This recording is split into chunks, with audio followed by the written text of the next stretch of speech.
Assalomu alaykum aziz do'stlar. Bugun yana har doimgidek boburshunoslik masalasi. Ko'plab o'quvchilarimiz savol tashlashadi.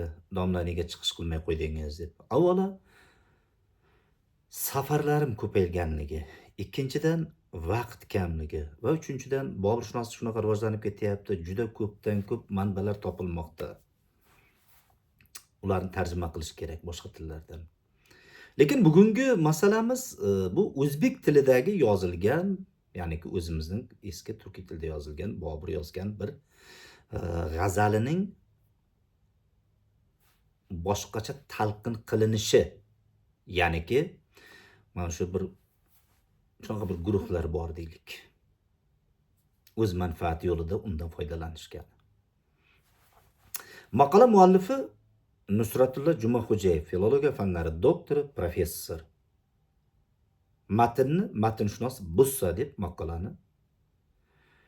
maqolaga nom qo'ygan professor. Maqola boshlanishi ham juda chiroyli so'zlar bilan boshlangan. Atoqli matnshunos. Atoqli so'ziga men e'tirozim bor. Professorimiz xafa bo'lsa ham. Ustoz olim, ustozligiga shubham yo'q. Albatta, maktabda dars bergan kishi ham, institutda dars bergan ham ustoz sanaladi. Yoshi o'tib, yoshlarga o'git berayotgan kishi ham ustoz sanaladi. Olim so'zi esa sal shubhali bu shaxsga nisbatan. Olim so'zi bo'lish uchun bu professor, akademik bo'lish shart emas. Ilmning o'zlashtirganingiz. Lekin o'sha ilmni qanday o'zlashtirilgan? Mana shu atoqli matnshunos ustoz olim Vahob Rahmonovning G'aribinga tarahhum aylagil kim maqolasiga, sarlavhali maqolasi bir muchal avval deb beryapti. Ya'niki bu maqola 2023-yil yozilgan professorning maqolasi.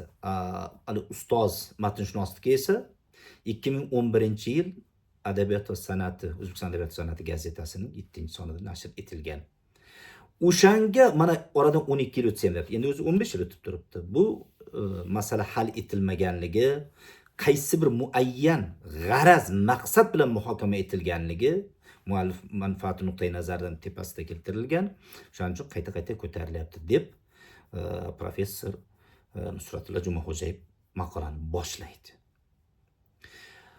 Boburning, Zahiriddin Muhammad Boburning, endi shoir sifatida bizga ko'proq aytishadi. Shaxsan men uni podshoh sifatida, davlat arbobi sifatida bilaman. Ya'ni shu tomondan ko'proq o'rganamiz. Tarafdoriman o'rganishning ham. Bahor ayyomidir dog'i deb yigitlikning avonidir. Sherali Jo'rayev buni qo'shiq qilgan. Juda chiroyli g'azallar. Ana shu maqolada Vahob akam boshqachalar talqin qilgan. O'sha talqin qilishdan oldin bu endi arab alifbosida har kim ham o'qiy olmaydi bugungi kunda. Bundan ro'pparasi 60 yil ilgari 1965-yil Boburning 3 jildlik asarlari kitobiga kiritilgan matnda ne yerda bo'lsang ey dil andadur chun joni Boburning g'aribinga tarahhum aylagil kim anda jonidir deb qo'yapti. Keyin muallif fikr bildiryapti. Ya'niki davom etyapti. Bu nashrga tayyorlovchilar kimlar edi? Sabohat Azimjonov, buyuk boburshunos olimi, buyuk akademik. Aziz Qayumov, buyuk olim, juda kuchli olim. Rahmatli ular ikkalasi ham akademik. Undan tashqari bu Kobulda Boburning nashr etilgan divoni bor. O'sha divon 1983-yil nashr etilgan va uni nashrga tayyorlovchi Shafiqa Yorqin, boburshunos olimi. Unda ham anda joni deb kelinadi. Lekin nima uchundir deyapti bu yerda mualliflar savol beryapti-da endi. Bu anda joni bo'lsa, nima uchun? Va Rahmonov Andijoniy qilib qo'ydi buni. Bu vaqtda endi agar men hozir yonimda yo'qdi, o'sha Tohirning maqolalari bor-da, juda chiroyli izohlab bergan. Bunga qancha javob bergan. Endi maqola muallifi o'sha o'zining fikrlarini davom ettirar ekan, Zuhriddin Samiddinovning maqolasiga javob beradi. U oldinroq Samiddinov bu masalani ko'targan. Ya'niki Samiddinov aytayaptiki, Boburning asarlarini to'g'ri talqin qilishni, birovning maqsadi, g'arazi, uning muayyan manfaati uchun o'zgartirish kerak emas degan masalani ilgari surgan. Ya'niki bu yerda aytadiki, nima uchun Andijonda Boburning haykali, ot ustida turgan haykalining tagida mana shu Andajoniy deb ketgan. Bu mahalliychilik deb to'g'ri baho beryapti. Chunki deyapti Samiddinov fikri. Ajablanyapti Samiddinov. Ilmga, ma'rifat va madaniyatga xilof ish qilingan deb aytayapti. Boburning divonida agar o'sha ot qo'yilgan haykal tagiga yozaman juda ko'plab go'zal va faylasufona fikrlari, she'rlari bor-ku deb o'sha she'rlardan namuna ham keltirgan. Va endi o'qishda albatta davom etamiz, hali buni qanchalik nima ekanligini anglashimiz uchun. Qanday qilib Andijoniyga aylanib qoldi Andajoniy so'zi. Bu yerda endi Samiddinovning fikri, Vahob Rahmonovga e'tiroz bildirganidek, nima uchunki fikr havoda muallaq qolmagan deyapti. Fikr davom etgan, ya'niki Andajonidan ilgari ikki misraning o'rtasida chun so'zi bor. O'sha chun so'zining mazmunini aniqlashtirishga urinamiz deyapti. Buni Xosiyat Nazarovaning Zahiriddin Muhammad Bobur asarlariga qisqacha shunday bir lug'at tuzganlar. Bu 1972-yil nashr etilgan. Xosiyat Nazarovani shaxsan men juda hurmat qilaman. O'zini ko'rmaganman. Negaki opa birinchi bo'lib ayol kishi bo'lsa-da, bundan endi 1958-59-yillarda Hindistonga, Afg'onistonga safar uyushtirganlar. Mana bu haqiqiy Boburshunos. Bugungi kunda juda ko'plab ekspeditsiyalar uyushtiriladi, lekin bironta kishi bu inson tilga olmaydi. Negaligi ham aniq. Yuqorida aytilgandek, qandaydir bir shaxsiy manfaat, shaxsiy g'araz bo'ladi. Ya'ni o'zi otdan tushib qolishi mumkin. Mana men ko'rdim, men topib keldim, men ko'zim bilan ko'rdim deyishadi. Lekin undan oldin borganlarni esa tilga olib qo'ysa yaxshi bo'lar edi. Keling o'sha opaning lug'atiga tayangan holda davom ettirilyapti fikrlar. Chun so'zi kabi, o'xshash, chunki, modomiki, chunonchi, qachonki, vaqtki ma'nolarida qo'llaniladi. Bu ma'nolardan bahs olib borilayotgan matnda aynan to'g'ri keladi modomiki so'zi. Shundan kelib chiqib shoir oshiq aytmoqchi bo'lganki, ey dil, sen qayerda bo'lsang, mening jonim ham o'sha joydadir deydi. Buni Tohir juda ham chiroyli nima qilib ketgan, al g'aribing deb al ruschasi bilan olib kelib, biz ruschasi haqida fikr bildiramiz. Agar sen yo'q bo'lsang, shoir aytayapti, men o'sha joyda bo'lmasam, meni jonim o'sha yerda ekan, ayriliqdagi jasad bo'lib qolishim mumkin degan ma'noni bildiryapti deb fikr bildiryapti. Jonimga faqat sengina rahm qilishing mumkin. Zero mening jonim sening tasarrufingda, sening ixtiyoringda degan ma'noni beradi deb olimlarimiz fikr bildiryapti. Bayt mazmuni haqidagi endi bundan tashqari yana fikrlar bildirilyapti. Bobur ijodining tasavvufiyatlashtirishi, tasavvuf olim shoir sifatida uni o'tkazishi. Endi asosiy narsa nima uchun? Nima uchun bu Andijoniy bo'lib qoldi? Bu yerda mahalliychilik. Endi qarang. Vahob akani matinshunos deganiga menda juda katta shubhalar bor-da. Hozirroq bo'lsa ham bir ensiklopediya davomida ishlab ko'rganmiz. Bu odamni bilimini men har qalay a'lo deb ayta olmayman. Matinshunos deb ham ayta olmayman. Nima uchun Andijoniy andi bo'lib qoldi? Agar arab alifbosidagi o'sha g'azallarni topib o'qisangiz, juda topish qiyin bo'lsa, arabchasini topish qiyin bo'lsa, Steblevaning Semantika Gazeli Bobura degan kitobi bor. Rus tiliga tarjima qilgan holida arab alifbosidagini keltirib qo'yibdi. Anda so'zida alif bilan berilgan kaltak. Anda. Yoy bilan ham emas, yoki qisqa unli bilan ham ketmagan. Endi aniq ko'rsatilib turibdi. Yoki bo'lmasa mana buni Rampurdan olib keltirganman, Hindistondan olib keltirganman. Boburning Rampur divonini. Bu yerda ham arab alifbosida berilgan. Bu kitobni men 4 kishiga berganman. 4 olib keltirganman, 3 kishiga berganman. Akademik Abdulla Azamga, yana bir matinshunos, boburshunos do'stimiz bor. Unga va o'sha Bobur jamg'armasiga taqdim etganmiz. O'shalarda ham alif bilan keltirgan. Nima uchun bu andi bo'lib qoldi?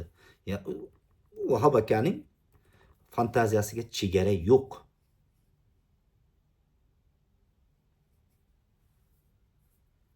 Andajoniy qilib qo'ydi, bo'ldi. Endi shu narsani endi bu yerda professor Nusrat Xo'jayev aytayapti. Boburning kulliyatini yaqinda qo'lga oldik deydi. Zilol buloq nashriyotida chop etilgan 1-jildida devon 2021-yil nashr etilgan. Yana o'sha turibdi.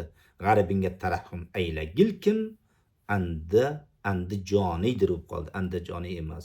Mana shu narsalar tuzatish to'g'risida fikrlarini bildirgan Nusratilla Jumaxo'jayev matnni matinshunos buzsa, dodingni kimga aytasan deb xulosa chiqaryapti. Endi Bobur devoni yana qachon nashr etiladi-yu, bu xato qanday tuzatiladi deb savol bilan tugatilgan. Buni albatta tuzatishga vaqt keladi. Chunki Vahob akani matinshunos degani o'zi xato. Chunki u Stebleva darajasidagi olim emas. Aziz Qayumovning bilimining 10dan 1 bilimga ega emas. Sabohat Azimjonovning bilimining Sabohat Azimjonova darajasidagi olim emas. Demak, bu odam o'zi o'sha shaxsiy g'arazda deb to'g'ridan aytib qo'yibdi. Ozgina grantga o'xshash pul beriladi yoki gonorar beriladi, uni olib qo'yadi. Shuning uchun Andijoniy deb ketaveradi. Vahob aka uchun bu ilm 3-chi, 10-chi, 5-chi daraja. Asosiysi shaxsiy manfaat. Bir so'm pul tushsa bo'ldi. Shu o'rinda yana bir fikrni bildirib ketaman. Vahob akaning arab alifbosini yaxshi bilmasligini o'zini sheriklaridan bittasiga gapirib bergan. Afg'onistonga borib o'sha Lutfiy qabrini tiklashganda Bobur jamg'armasi bu xizmatini tan olishimiz kerak, hurmat qilishimiz kerak, ancha ishlarni amalga oshirgan. O'shanda aytadiki, endi hali qabr tosh qo'yish kerak. Arabcha nimani Vahob Rahmon yozib bergan. Endi toshni deydi, hali o'yib yozish uchun ustaga ko'proq pul berish shoshilinch bo'lgan. Endi ertaga tezroq vaqt masalasi bor. Qo'yib bersa, toshni qo'yayotgandan keyin qabr toshni qo'ysa, qarasa 2 ta xato bor. Ahvonlardan bittasiga aytibki, mana 2 ta xato bu. Keyin jamg'arma raisi yana choptirib, yana ortiqcha pul to'lab o'sha xatoni to'g'rilatgan. Ya'niki arabdan chalab-chulpa harflarni tanigan odam. O'sha g'aribing Andijoniydir degan kitobchasi menda bor. Kitob juda kichkina kitob. Boburning g'azallari ko'p emas-ku. Eng meni hayron qoldirgan narsa, buni hozir qo'shimcha qilib aytib o'tishim kerak. Haligida firoq so'ziga, hijron so'ziga 37 marta izoh bergan. Tasavvur qiling-da. Buni maktab o'quvchisi ham biladi. Buni men gapirmoqchi emasdim. Oradan qancha yillar o'tib ketdi. Mayli keling, yoshi ulug', gapirmang deysin. Lekin nuqul bir o'zi xato qilib, o'zi birov tanqid qilaman deb, o'zi mana shunaqa narsalarga uchrab yuradi. Tohir bilan olishib bir marta rasvo bo'ldi. Ikkalasini yarashtirib qo'ydim. Endi Boburnomaga osilib oldi. O'shaning uchun 37 marta bitta so'zga izoh berish mumkinmi? Yo o'zbek xalqi shunaqa ahmoqmi? Yo tushunib yetmaydimi deb o'ylab ko'rmaydimi? Shuning uchun Vahob akaga matinshunos deb ayta olmaymiz. Matinshunos bo'lish juda ham og'ir, ayniqsa arab tilida.